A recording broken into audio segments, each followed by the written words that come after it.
the essence of the eternal divine spirit, the one that causes all that exists to exist, the one that is self-existent. How many men have children and the children never meet their father? See, you created a void in that child because you are a part of that child. Black power! Black power! Black power! Black power! Black power!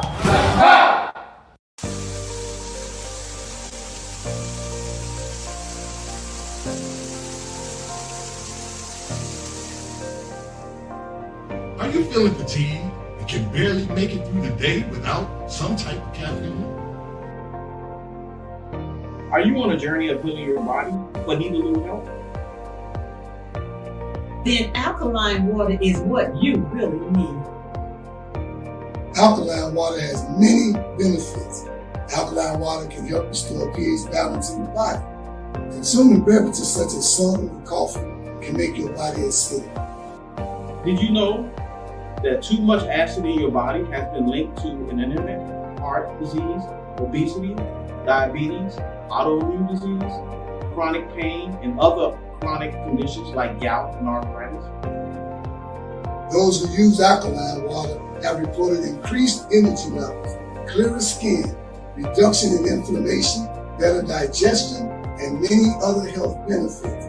I've used alkaline water for years, and it's been instrumental in sustaining my health when I was diagnosed with sarcoidosis.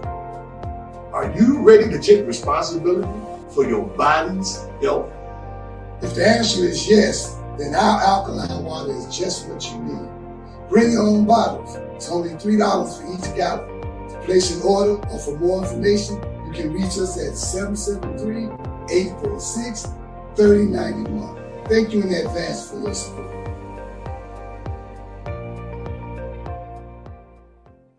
Hi, my name is Sister Ebony Stevenson. I am your announcer for today.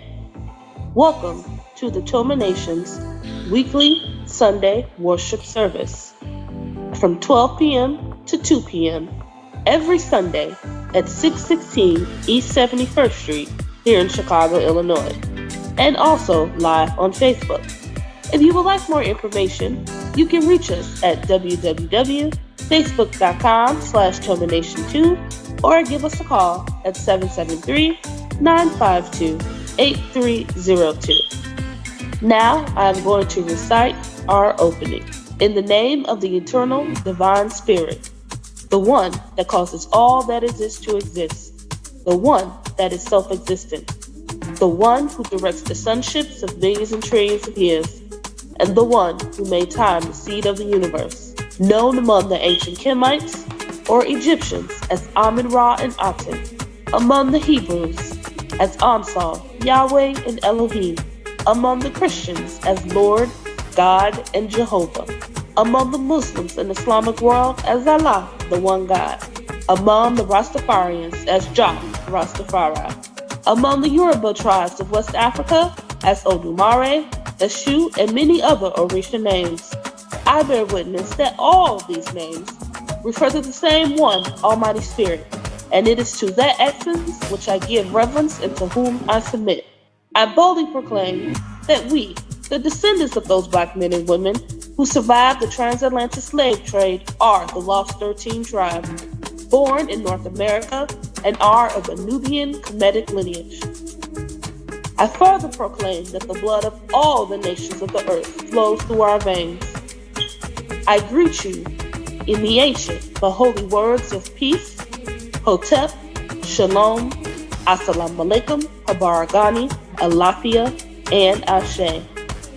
Now I am going to recite the 13 points of what we believe and know. Number 1. We believe and know that we are not to repeat the mistakes of the past prophets and messengers of the Almighty Creator of the heavens and earth.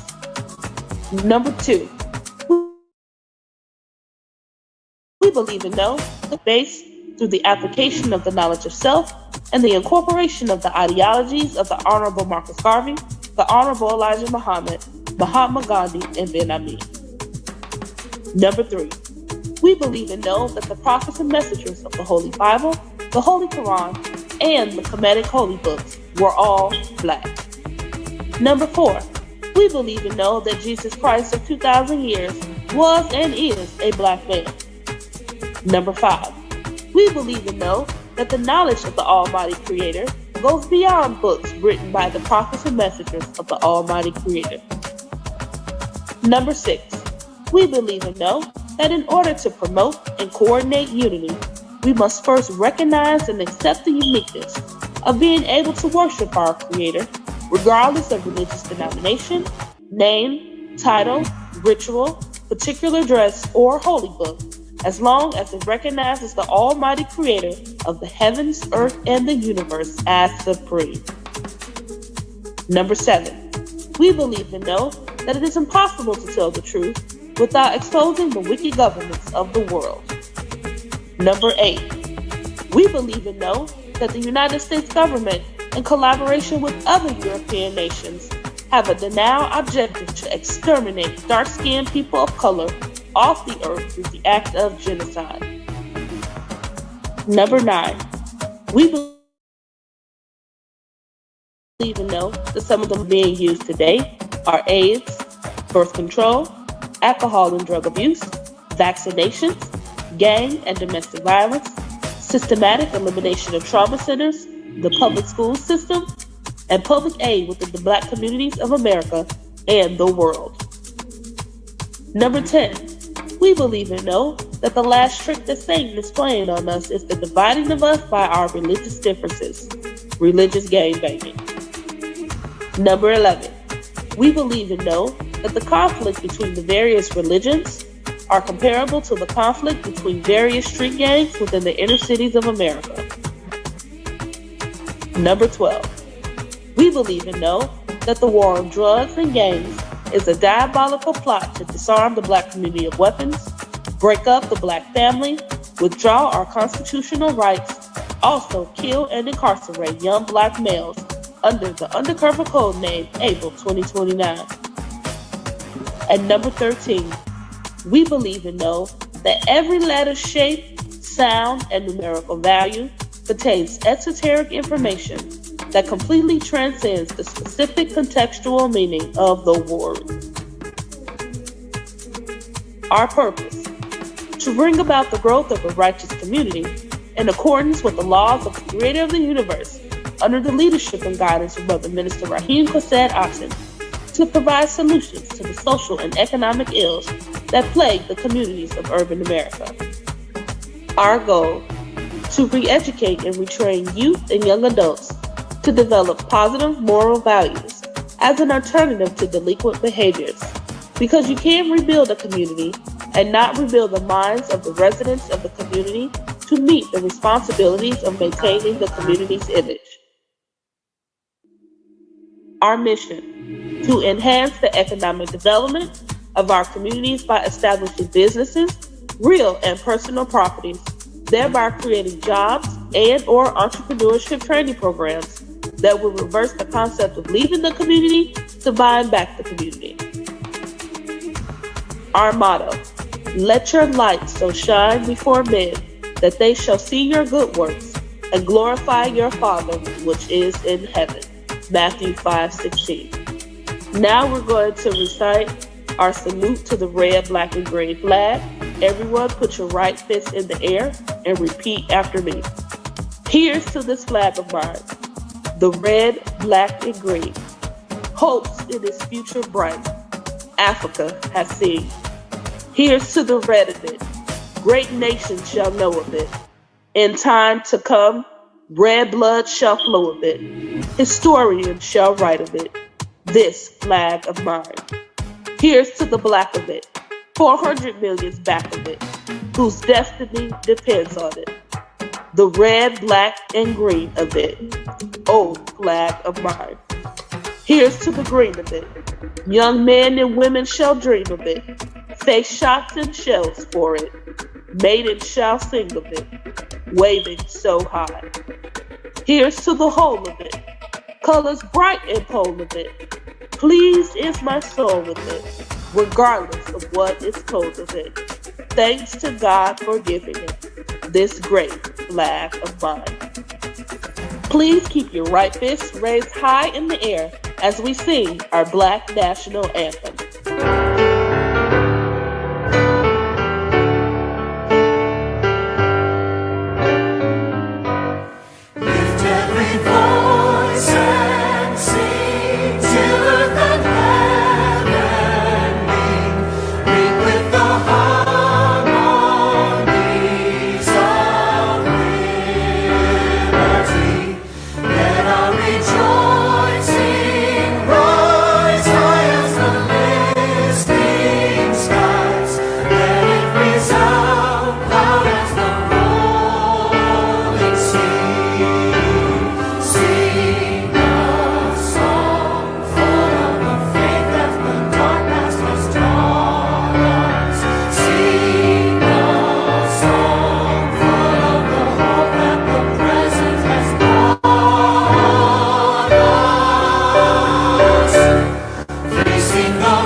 Black power, Black power, Black power.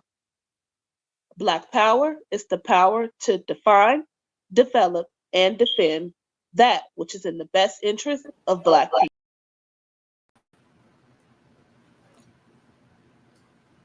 In the essence of the eternal divine spirit, the one that causes all that exists to exist, the one that is self-existent, the one who directs the sunships of millions and trillions of years, the one who made time the seat of the universe.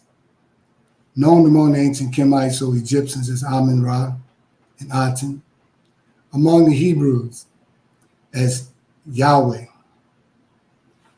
Jehovah, Elohim, among the Christians as Lord, God, and Jehovah, among the Muslims in the Islamic world as Allah, the one God, among the Rastafarians as Jah, Rastafari, among the Yoruba tribe as Olodumare, Obatala, and many other Orisha gods. But I bear witness that all of these refer to the same one, Almighty God. And it is to that essence whom I give reverence and to whom I submit. I boldly proclaim that we, those children of those Black men and women who survived the transatlantic slave trade, is that lost 13 tribe, born here in North America, and that we are of a Nubian Kemetic lineage. I further proclaim that the blood of all the nations of the world flow through our veins. I greet you all in the ancient and holy words of peace in many languages of our fathers of Hotep, Shalom, Assalamu alaikum, Habarigani, Alafia, and Ashe. Welcome, welcome to Toma Nation, aka Temple of Mercy Association. I am Brother Minister Rahim Kased Aten. I'm the founder of this great movement, along with the co-founder, Minister Omari Jahi Aten, and the First Lady, Sister Makita Aisha Aten. I am also the chairperson of the United Black American Progress Association, which is a movement that educates Black people on the tremendous need for why we need to do for self. Us being on the economic bottom, Dr. Webb Evans, who is the founder of that great movement, made his transition not too long ago, but yet he turned it over to me, and we've been holding it down ever since 2015, along with the president, our own lady president of the United Black American Progress Association, Sister Ebony Stevenson. And I am a member of the Universal Negro Improvement Association, the UNIA, whose founder is the Honorable Marcus Mosiah Garvey. I happen to be a member of the division in Chicago, 429, and I believe it's the Kwame Nkrumah division, and I am the second vice president of the UNIA Division 429 here in Chicago. Also, I am the founder of the Original Men in Black, the OMIB, which is a volunteer hospitality patrol group that patrols Chicago majority of the time, many different areas in Chicago that are crime-ridden, and we mostly patrol the most crime-ridden areas. I say all that to say that today, as you know, we have what we call our prescribed readings. And we want to stick to those prescribed readings, but we are a spiritual group first because we believe in God. We believe in Yeshua. And we focus, though, on what we call the esoteric teachings of the spiritual realm.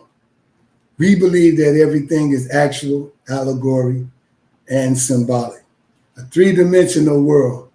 And so our teaching is usually on all three levels.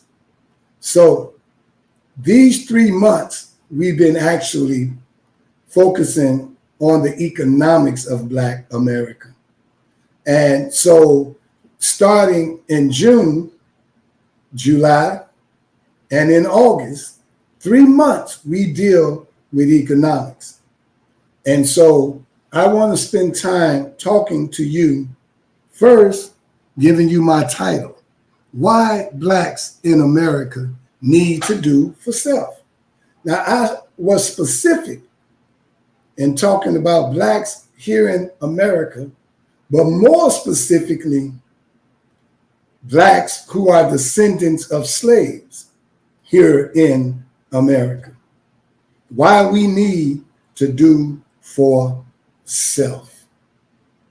And we have a few books that we like to introduce you to. Again, if you are interested in getting off the economic bottom after we tell you why you need to be interested in getting off the economic bottom. One of the books, again, is Powernomics. Hope it can show. Powernomics. There we go. Powernomics by Claude Anderson. Please get this book. The other book is S.B. Fuller. S.B. Fuller,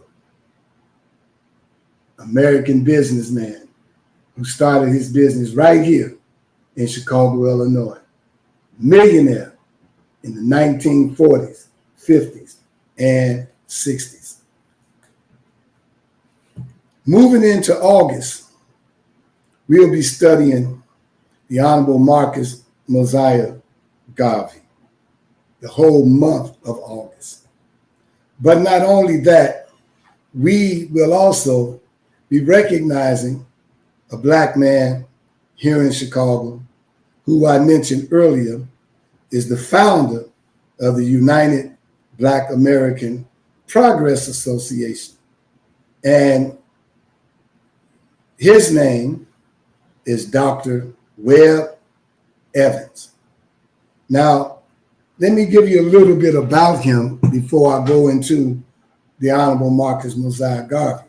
And the reason I want to tell you about him is because he is the one that we honor during this month in August, this month being known now as National Black Business Month.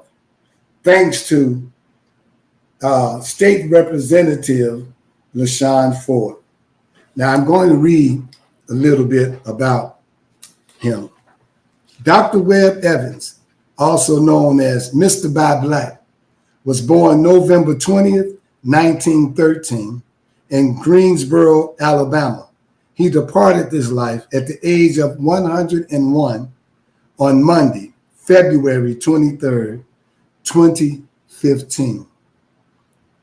I met Dr. Webb Evans when he was 90 years young. And on the day that he departed this life, February 23rd, on a Monday, he had told me that he had never missed a meeting of his organization, where he has a meeting every fourth Monday of every month. And he never missed a meeting. On the day that he departed this life, it was on a Monday during his fourth Monday meeting. I was chairing that meeting that day when one of our members at that time, Pastor St. John Chisholm, one of the members of the United American or Black American Progress Association, walked up to me and told me that Dr. Webb Evans had just made his transition. And God knows that when he walked up to me and told me this, at that time in the program, I was talking about Dr. Webb Evans. And he has always said that we should not just celebrate Black History Month, we should make Black history. And so even in his transitioning, he makes Black history every year in February on the day of his transition, February 23rd. But he also makes Black history because LaShawn Ford, on the inaugural 14th year anniversary of National Black Business Month from August 1st to August 31st, we are proud to recognize Resolution HR 0608, the 99th General Assembly, which was submitted by State Rep. LaShawn K. Ford of the 8th District. And this in honor of Reverend Dr. Webb Evans, the founder of the United American Progress Association, which was founded in 1961. We are acknowledging his work and contribution for the National Buy Black Business Month during the month of August. Webb Evans believed and worked on economic progress for the Black community. He exemplified this throughout the world via lectures to churches, political and business leaders. This was the second phase of Martin Luther King Jr.'s vision that we would march for economics. So, Dr. Webb Evans put out 2 books. One, How Blacks Can Get Off the Economic Bottom. The other, what was it called? I don't remember the other one, but he would always say, as often as you can, put your dollars in another Black hand. So be it resolved by the House of Representatives of the 99th General Assembly of the state of Illinois that we designate the month of August in 2015 as Buy Black Business, National Buy Black Business Month in honor of Dr. Webb Evans. So Webb Evans makes history not only in February, on the February 23rd, but he also makes history every month of August, whereby along with us discussing him, we'll be talking about a man by the name of Marcus Mosiah Garvey, who made some great strides coming to America from Jamaica, where Black people need to follow his self-reliant philosophy of buying Black, supporting Black, and do for self. And on the back of Marcus Garvey rose Dr. Webb Evans. And he promoted Garvey, he talked about Garvey, and he talked about the Honorable Elijah Muhammad all the way up until he made his transition at 101. He was born in 1913. So I just want you to know that we're still carrying on Dr. Webb Evans' vision and dream for blacks to be off the economic bottom. And on August 31st, we will be recognizing National Black Business Month, as well as the holiday that the Honorable Marcus Mosiah Garvey gave us to celebrate every year in August, on August 31st. August 31st. So,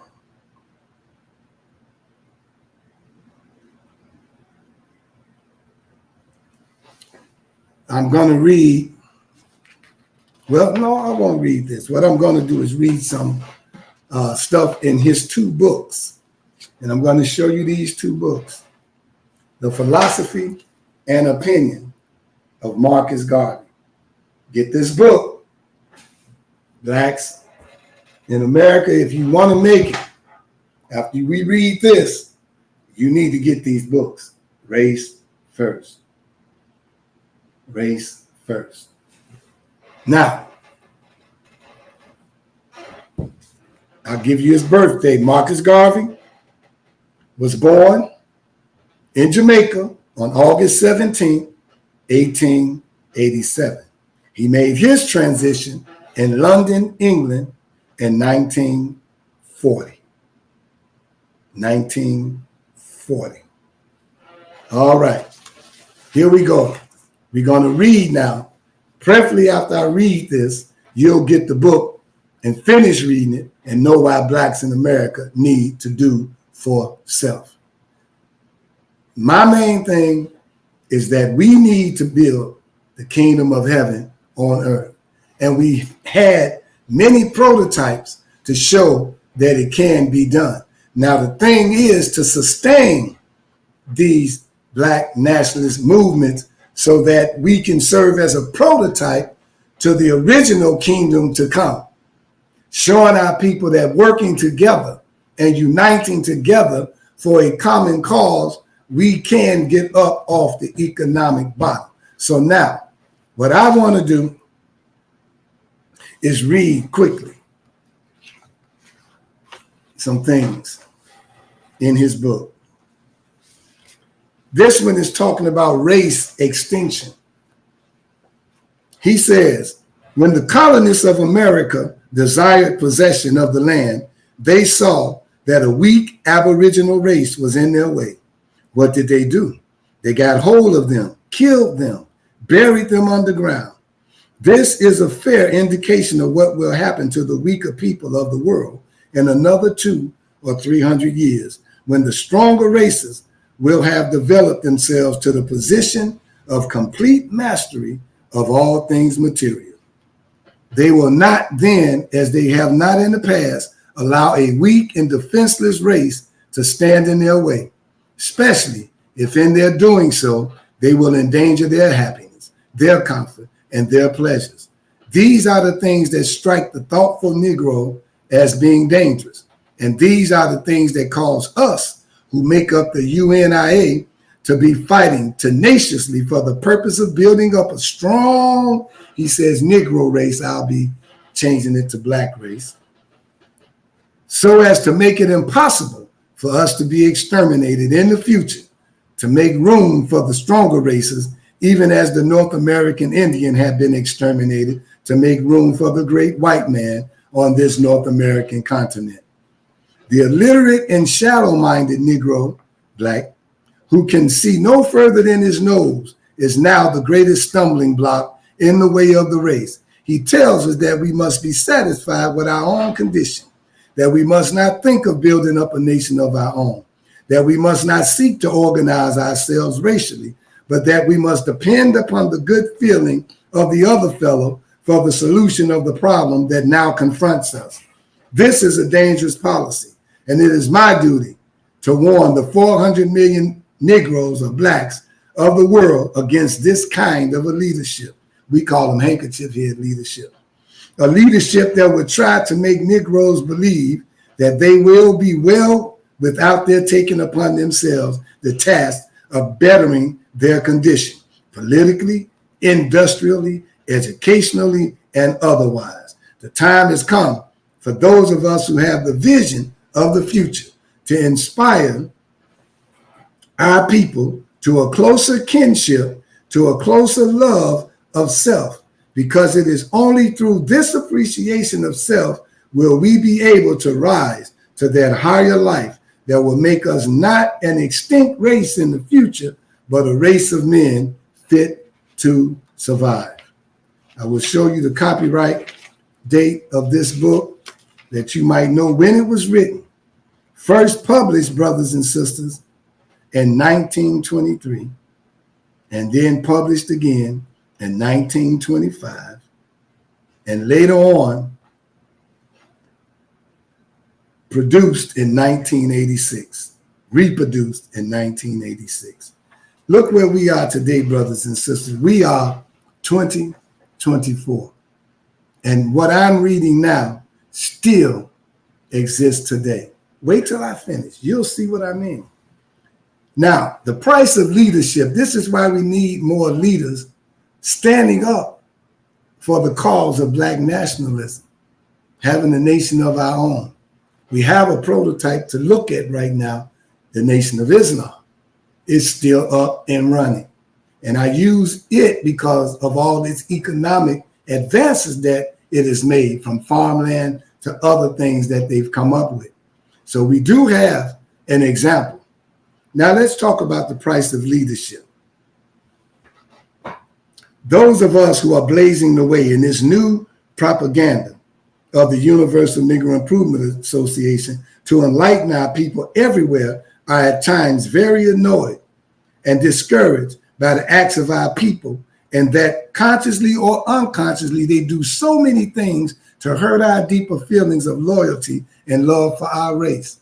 Now, this still exists. Remember, the Toma Nation, we experienced this, as well as the Nation of Islam and any other group of Black people who charts this independent do-for-self philosophy of not only sustaining Black businesses, but using the method of circulating the dollars among ourselves to sustain us. So he says, what can we do? Can we forsake them because they hurt our feelings? Surely not. Painful though it may be to be interfered with and handicapped in the performance of the highest sense of duty, yet we must, martyr-like, make up our minds and our hearts to pay the price of leadership. We must be sympathetic. We must be forgiving. We must really have forbearance, so that when the ignorant and illiterate fellow who happens to be a member of your own race stands up to block the passage of some cause that you believe would be to his benefit and to yours, as a people, you'll be able to overlook him, even though he fosters his opposition with the greatest amount of insult to your intelligence and to your dignity. The Honorable Minister Louis Farrakhan said, in order to stay in this particular nationalist mindset, you must learn to love Black people more than they hate themselves. If you can do that, you'll stay in the race. If you cannot love Black people more than they hate themselves, then you can rest assured you won't stay the course. The excuse that some of our most brilliant men give for not identifying themselves with race movements is that they cannot tolerate the interference of the illiterate Negro. Talking about the one that don't have the degree from the master or don't have this PhD, all right, which is power high and more of the bull from the master. Once the people get this thing, then they look down upon the rest of the people who don't have it. Well, the excuse that some of them have is that they cannot tolerate the interference of the illiterate Negro, who, being a member of the same organization, will attempt to dictate what you should do in the interest of the race, when his act is based upon no deeper judgment than his like or dislike for the person he is opposing, or the satisfaction it will give him to embarrass the person he feels like opposing. Many an able leader is lost to his race because of this fear. And sometimes we must admit the reasonableness of this argument. But as I have said, leadership means martyrdom. Leadership means sacrifice. Leadership means giving up one's personality, giving up of everything for the cause that is worthwhile.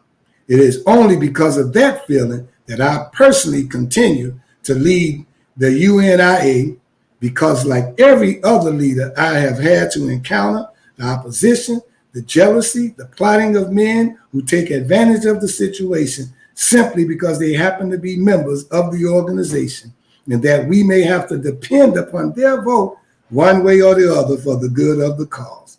Well, the Toma Nation also has to deal with that and has been dealing with that for 30-something odd years. Not that some think of us care one roll of pins about what the other fellow thinks, but when it is considered that we can only achieve success through harmony and unity, then it can be realized how much one has to sacrifice as a leader for getting that harmony that's necessary to bring about the results that are desired. All right. He says that we desire harmony and unity today more than ever, because it is only through the bringing together of the 400 million blacks into one mighty bond that we can successfully pilot our way through the avenues of opposition and the oceans of difficulties that seem to confront us. When it is considered that the great white race is making a Herculean struggle to become the only surviving race of the centuries, and when it is further considered that the great yellow race under the leadership of Japan and China is making a like struggle, then more than ever, the seriousness of the condition can be realized as far as our race is concerned. If we sit by and allow the great white race to lift itself in numbers and in power, it will mean that in another 500 years, this race of white men will in turn exterminate the weaker race of black men for the purpose of finding enough room on this limited mundane sphere to accommodate that race, which will have numerically multiplied itself into many billions. This is the danger point. Well, brothers and sisters, we not only have that challenge, but we have the brown race, the yellow race also, as well as the white race that are moving in on us and pushing us out, making us lesser and lesser and falling further down the economic pole from being at this past time, number 2, it was white and black. Now we like number 4. So he back then gave the warning, and Claude Anderson gave a warning in his book and was trying to get us to get off the economic bottom, but yet we're still operating in an ignorant state of mind, thinking that when we get a little money, that we're getting somewhere, that we're doing something for ourselves. But no matter how it looks, believe it or not, brothers and sisters, it is bleak. We don't have our own currency. It is bleak. We don't have our own banks that are sustaining. We're not even helping to sustain the 2 or few little banks that we have. Why? Because we're still lost with the microchip in our head, with religious differences, with philosophical differences, with political differences. We're walking around so dumb that we don't think we can start a third party, a third political party, talking about because we don't have the income or the money. When people like S.B. Fuller started with 25 cents and became a multimillionaire in the 1940s. 25 cents. But we got all these excuses as to why we can't pool our resources and our money together to create our own third party. And brothers and sisters, that's why I can't get involved in it, because I believe in do for self. If we had our own political third party, I'll support it. I'll get with it. I'll even help train people under this political situation. But right now, I am of neither party, because they are all under the same bird. It's wing, this wing, that wing, Democrat, Republican.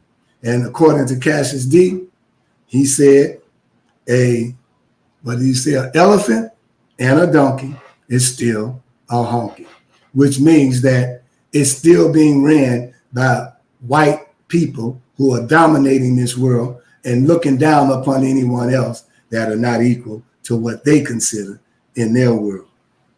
All right. So now he talks to black people who have degrees.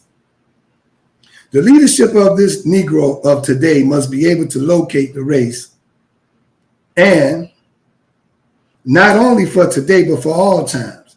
It is in the desire to locate the Negro, put them in a position of prosperity and happiness in the future, that the UNIA is making this great fight for the race's emancipation everywhere and the founding of a great African government. See, our own black government. We can have it. We can have it. There are a group of Hebrews who have their own government. There's a group of Moors that have their own government. But it left out some of us. The Nation of Islam has its own government. We need a government that does not harbor on Islam or Christianity or even Hebrewism, but to be an all-inclusive movement under God, one nation under God. All right? Where we can be a part of whatever religion we want to be a part of, as long as it's not tearing down the structure of our black economic system. That's it. Temple of Mercy is not any sort of religion at all, but we study all the religions that black people happen to be involved in. That's what we desire to do, and that is what we do, and that's what we have done since we started. So Garvey said, I appeal to the higher intelligence, talking about us, as well as to the illiterate groups of our race. We both must work together. Those of us who are better positioned intellectually must exercise forbearance with the illiterate and help them to see the right. If we happen to be members of the same organization and the illiterate man tries to embarrass you, do not become disgusted, but remember that he does it because he does not know better. And it is your duty to forbear and forgive, because the ends that we serve are not of self, but for the higher development of the entire race. It is on this score, it is on this belief that I make the sacrifice of self to help this downtrodden race of mine. Nevertheless, I say, there is a limit to human patience. We must not continue to provoke the other fellow against his human feelings, for in doing so, we may be but bringing down upon our own heads the pillars of the temple. Eventually, you'll destroy the structure that we are trying to build. In the Holy Quran, there's a section, and I know one of the Muslims or anyone that studies Islam can find this, a part where Noah was building an ark and calling the people in because it was going to rain. We know the story, but in the Holy Quran, it mentions a time when a higher class group of people came to him and said, Noah, if this is true that it's going to rain, we're saying that we will go with you. But the reason we can't go with you, Noah, is because you got these lower class people hanging around you and hanging with you and hanging around the boat. If you can assure us that they won't be on this boat, we can fund you more money for lumber, more money for whatever it is you need to do, as long as we can have our plush rooms on the boat and whatnot to do what it is we need to do. But we cannot have that underclass on this boat with us. Moses told them, and I'm paraphrasing even more, sorry, but if you can't take them and they are of us too, then you won't be getting on the boat, because I won't be changing my philosophy. God said all of us to get on this boat. And they walked away. And that is some of how our people feel today. We look down on those who we feel are of lesser importance. And sometimes we can't talk like I talk because of our status that we have. And we want to maintain that status, that economic status, that class that we consider ourselves to be in. and we don't want to sacrifice it and telling this truth that we hear, or even promoting people like Garvey or Elijah Muhammad, or even promoting people like S.B. Fuller. And that's why you don't see his books in the bookstores. I want to read a little bit more so we can understand why Toma promotes race first. And then I'm going to try to get to some other stuff here real quickly. All right. The urgency Garvey felt for racial independence and self-reliance led him to urge that in independent endeavor that only in an independent endeavor lies the only hope of eventual solution to the problem of race prejudice. The white race was ceased its aggressiveness toward the black men when it was met by independent black power of a magnitude equal to its own. That means we gotta have our own army. And that's the problem why we keep failing, because we don't have our own army. That's one of the reasons. White prejudice was manifested not because there's a difference between us in religion or in color, but because there's a difference between us in power. Furthermore, Garvey believed that the black man had little choice in the matter. If he did not continue going forward, spurred on by his own efforts, then he would slide backwards into slavery and even extermination. Well, brothers and sisters, we're moving to that level now. This book, Race First, was written, well, not written, but copywritten in 1976. 1976. Brothers, sisters, the day that Trump got in office and he said, let's make America great again. When America was great, the stock market was booming because the biggest commodities on the stock market was slaves, black slaves, and tobacco and cotton, which we picked. We were an item, not a people, right? We were an item on the stock market. And to make America great again, they have to take us back to that. The National Rifle Association president said he can't wait till that day comes when we will be owning colored people again. Brothers and sisters, they now have reinitiated sundown towns.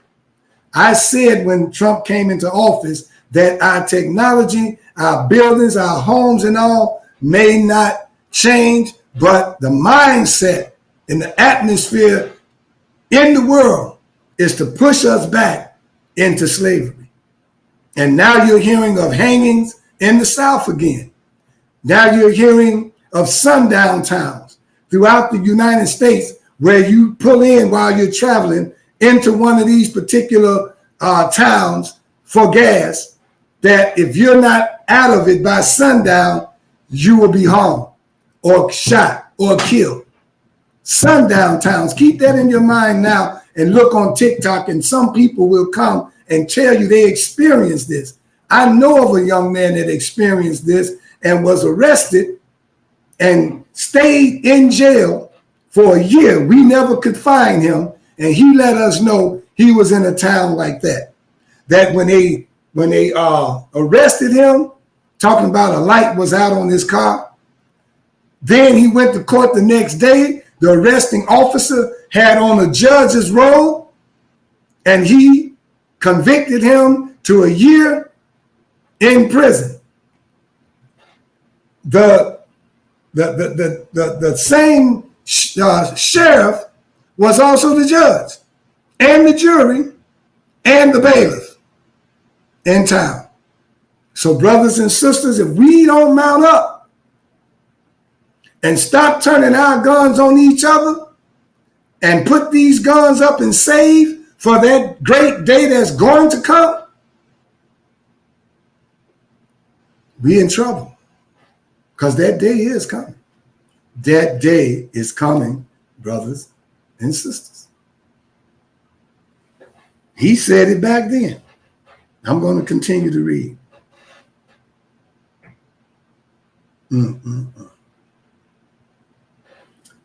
He said, Furthermore,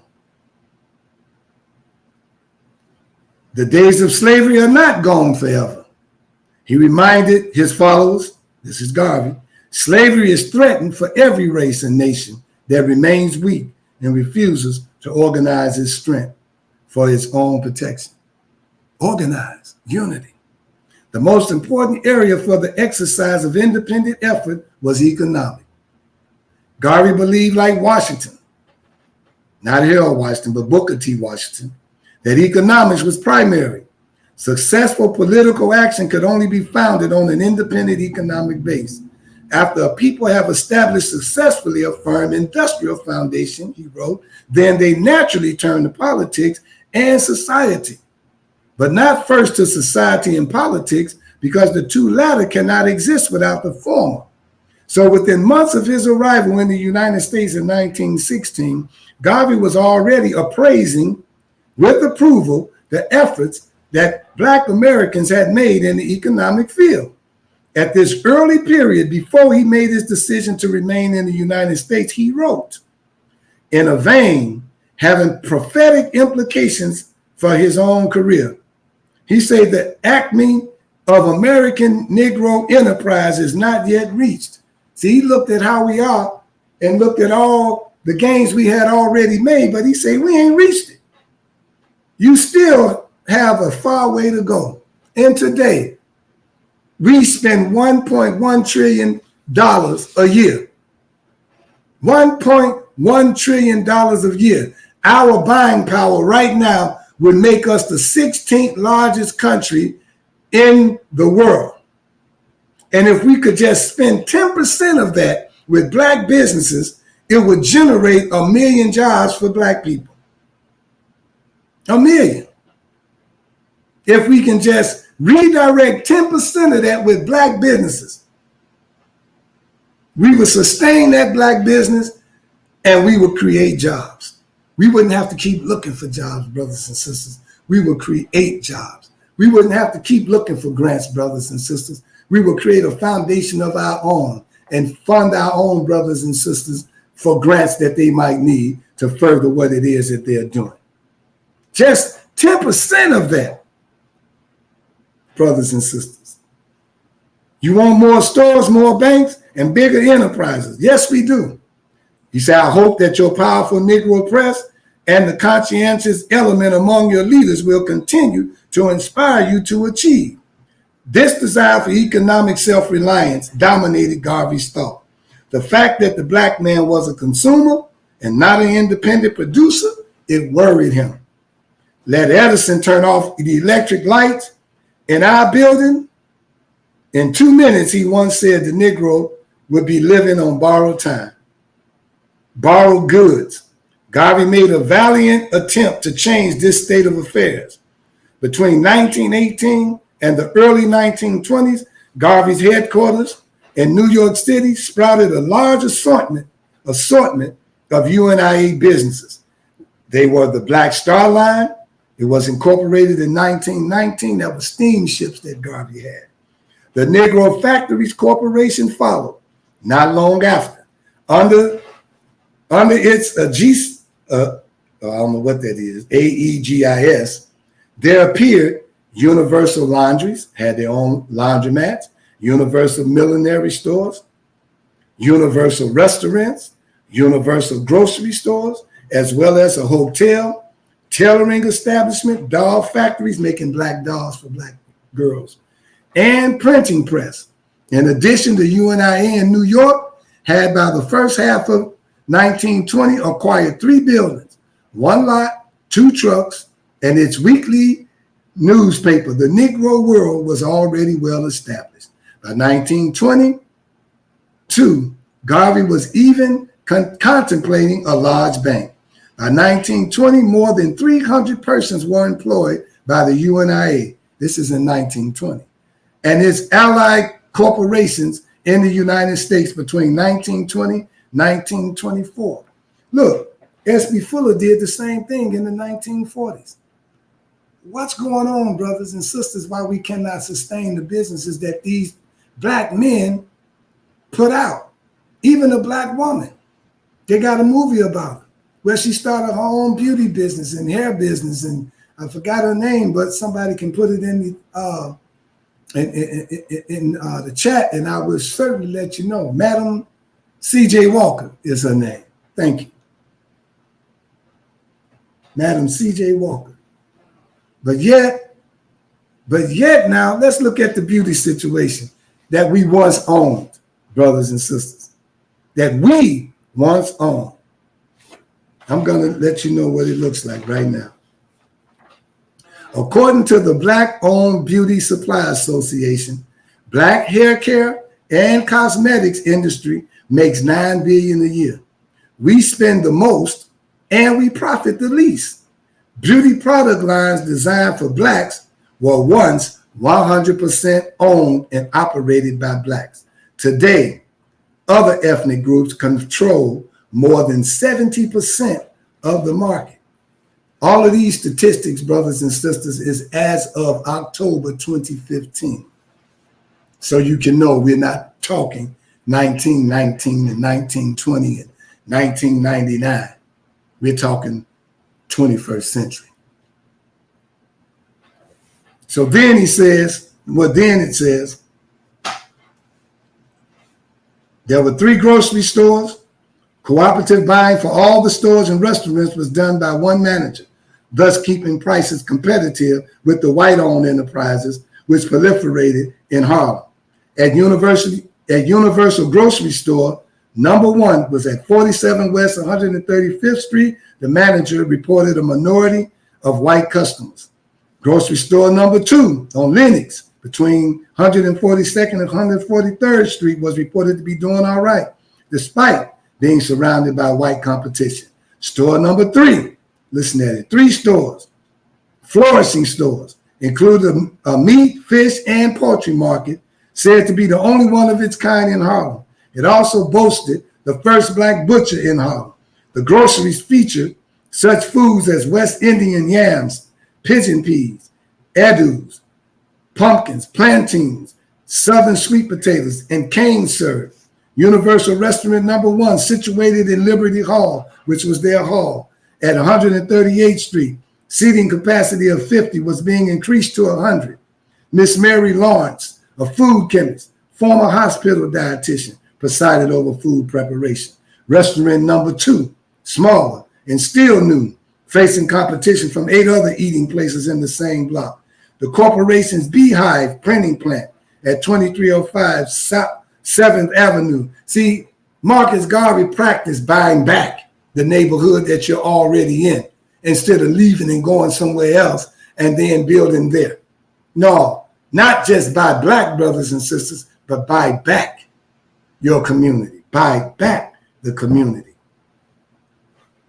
All right. At 62nd West 142nd Street, situated the corporation's Universal Mart of Industry, which housed a variety of enterprises. These included Universal Steam and Electric Laundry, which employed 2 delivery trucks, the Men's Manufacturing Department, which made UNIA uniforms, insignia, and the like, a Women's Manufacturing Department and Bazaar, which made Black Cross nurses' uniforms, Panama hats, and other millinery, shirts and ties. Plans were afoot for a universal catalog and mail order business, and indeed, nurses' uniforms were already available and on mail order basis. Presiding over the Negro Factory Corporation at that time, employing about 75 people, was Ulysses S. Poston, the UNIA Minister of Industries and a former editor of Black Detroit Contender. Because of his position, Poston found himself called upon to act as an unofficial advisor to Harlem businesses in general. During May 1922 alone, he reported the UNIA Department of Labor and Industries had received at least 40 visits from Harlem businessmen who wanted the UNIA to bail them out. In addition to the parent body in Harlem, local branches of the UNIA owned considerable amounts of property, sometimes launched into local business ventures. The encouragement of local businesses was, in fact, a prime motive for the enterprises established in Harlem by Garvey. These efforts were often successful. In 1927, for example, after several years of financial assault on the organization in 2 years after Garvey's incarceration, his attorney stated, I'm going to stop there, brothers and sisters, because I'll need to come up to date. Let's look at our own corporations and what happened to us.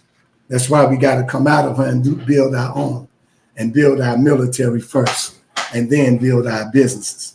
Bill Cosby, when he said he had money to buy Channel 5, NBC, they said, no, you're not buying NBC. Bill Cosby said, yes, I am. Then they killed his son, and that didn't work. And then they put out propaganda on his name to destroy him, a black man, from buying NBC. When Jordan said he could create a franchise like the NBA, but he would name it something else. And when various players of the NBA became free agents, they would be able to come and play in his league. They killed his father to send him a message as to who really was in charge. It ain't about your money. You see, it's not in the area of just killing our grassroots leaders like Dr. King, but they will kill you in the entertainment and in the sports field at the same time, or someone close to you. Michael Jackson said he didn't want to be with Sony Records anymore. He went public, stated that the Jews in the entertainment field were using and misusing our people. Michael Jackson then called out the head man at Sony Records, Tony Mottola, said he was a racist. Tommy Mottola. He went to work, started putting out rumors on Michael Jackson. Well, we know the rest. Dennis Rodman opened up a door in the area that the white man had a monopoly on for a long time. A lot of times retired players used to go to Canada and do exhibition games all the way out in China and everywhere. And people behind it would make a lot of money. Well, Dennis Rodman wanted to create one of those himself. Do you know how long they've been taking retired ball players and having them play exhibition games against Chinese, the Japanese, and every other race on this planet? They just didn't start doing that. So Rodman just decided that if they could do it, he could too. He took Craig Hodges, who was kicked out of the NBA. Why was he kicked out? Because he decided to wear his African garb to the White House when the Bulls won the championship. Now you get kicked out of the whole NBA because of that?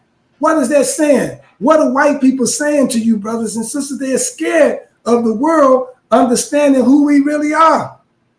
And economically, if we get off the economic bottom, we would stand toe to toe with them.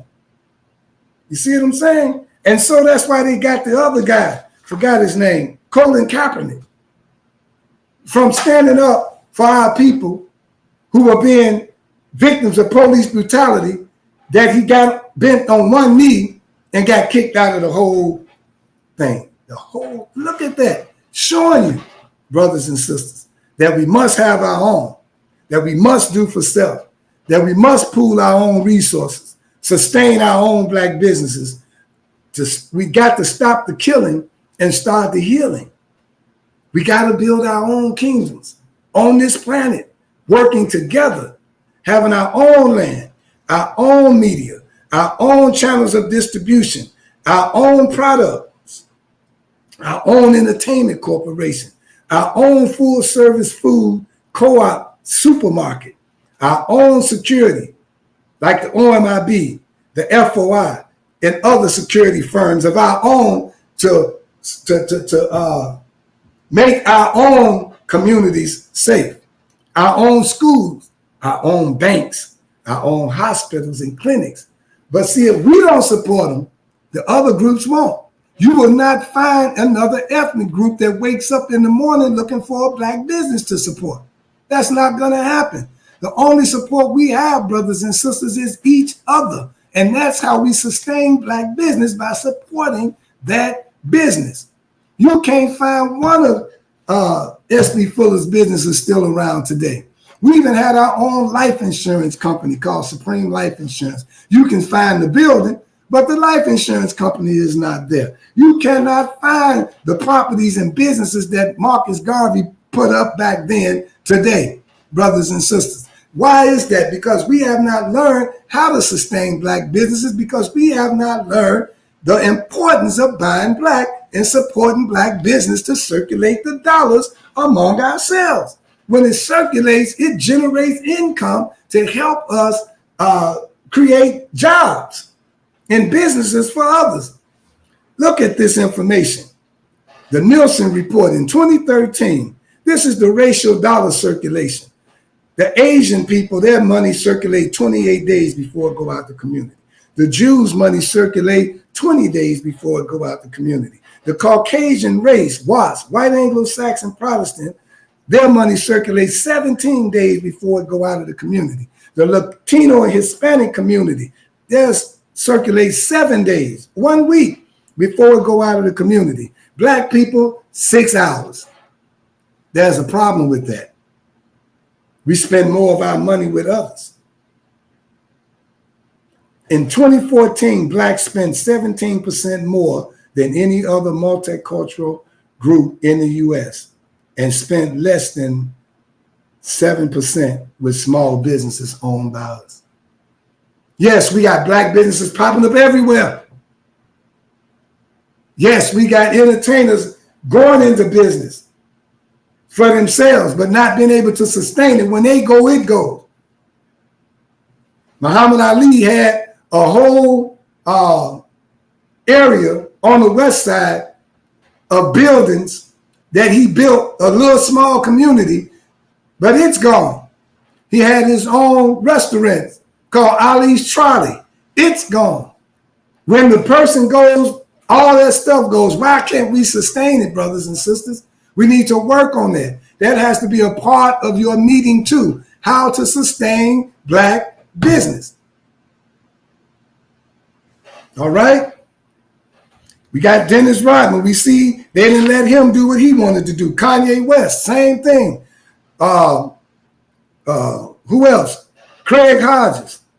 We got so many people we can name. Phyllis Hyman back then, the same thing. When Clive Davis got rid of her because she wanted her own record label. Prince, same thing. Robert Johnson, when he sold BET, you don't hear about him no more. No more. So we got to learn how to sustain these businesses. If we don't learn how to sustain them, brothers and sisters, just like Garvey said, we will be extinct. We will be extinct. Now, I read a lot to you, and I know it's time for me to go now, but I want you to understand that this book was written by Marcus Garvey's wife. Not written. These were all of Garvey's sayings and stuff. She compiled all his work in this book. That was his second wife. She was the principal lieutenant, and she was the one that handled everything when he was in jail from 1925 to 1927. She was born in Jamaica also. She became his personal secretary and traveling companion. What we're saying is the stuff that happened with Martin Luther King, Malcolm X, and others. Well, you know, they put out negative stuff on him, but Garvey took his wife with him. In the future, our brothers and sisters, we have to make enough money to take our leaders and their family with them, especially if they have small children. You take the wife and the children so that they can be right there with their father and she can be with her husband. And all of the stuff that they got against them, you would find out that we would solve that particular challenge because they are human, men are human, and we all sin and fall short. And sometimes we will make some mistakes that we have to repent for. So again, it's 129. And I just want to say, do for self, sustain black business, come out of her. And I think we can do it. I know we can do it. If the Hebrew groups come together with those who are black Muslims, and they come together with the Christians, and we all come together and set aside our religious and philosophical differences and do for self. Thank you for listening. I leave you as I greeted you in peace, Hotep, Shalom, Assalamu alaikum, Abarigani, Alafia, and Ashe. Ashe. Ashe. Peace. Joining us for our weekly Sunday worship service. invite you and your family to join us live every Sunday at 616 East 71st Street at our new time from 12:30 to 1 p.m. If you have enjoyed what you have heard, please feel free to support us with a monetary gift on Cash App at $TOMANATION. Once again, that's $TOMANATION. This will conclude our live stream. The message you have been listening to will continue live here at the Toma headquarters. We thank you, Black family. See you next Sunday. Black Power. This is the eternal divine spirit, the one that causes all that exists to